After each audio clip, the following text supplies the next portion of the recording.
14 अगस्त 2005 Greece के capital Athens के आसमान पर एक अजीब और खौफनाक मेहमान मंडल आ रहा था। जमीन से करीब 10,000 मीटर ऊपर एक पैसेंजर प्लेन बिल्कुल खामोशी से, बिना किसी से राब्ता किए बस घूम रहा था।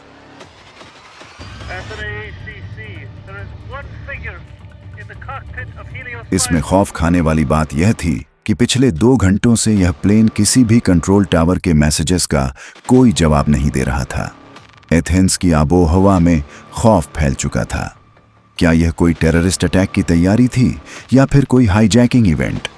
इसी डर की वजह से ग्रीक एयरफोर्स ने फौरन अपने फाइटर जेट्स इसके पीछे रवाना किए। जब फाइटर जेट्स प्लेन के करीब पहुंचे तो प्लेन के अंदर होश उड़ा देने वाला मंजर देखा गया। मालूम यह पड़ा कि प्लेन के अंदर बिल्कुल खामोशी थी। कोई हरकत नहीं, कोई हलचल नहीं। सारे पैसेंजर्स अपनी सीट पर बेजान बैठे थे और कॉकपिट में भी कोई मौजूद नहीं था। इसी दौरान F-16 के पायलट्स को प्लेन के कॉकपिट में एक शख्स दिखाई दिया जो बज़ाहिर पायलट नहीं दिखता था। वो कॉकपिट में इधर उधर घूम रहा था, जैसे कुछ ढूंढ रहा हो या कुछ समझने की कोशिश कर रहा हो। अगले ही लम्हे प्लेन अचानक एक तरफ झुका और तेजी से जमीन की तरफ उतरने लगा। कुछ ही मिनटों के बाद वो एथेंस के नॉर्थ में पहाड़ों से टकरा गया। इस हादसे में 121 पैसेंजर्स और क्रू मेंबर्स सब खत्म हो गए। पर आखिर यह सारा माजरा क्या था?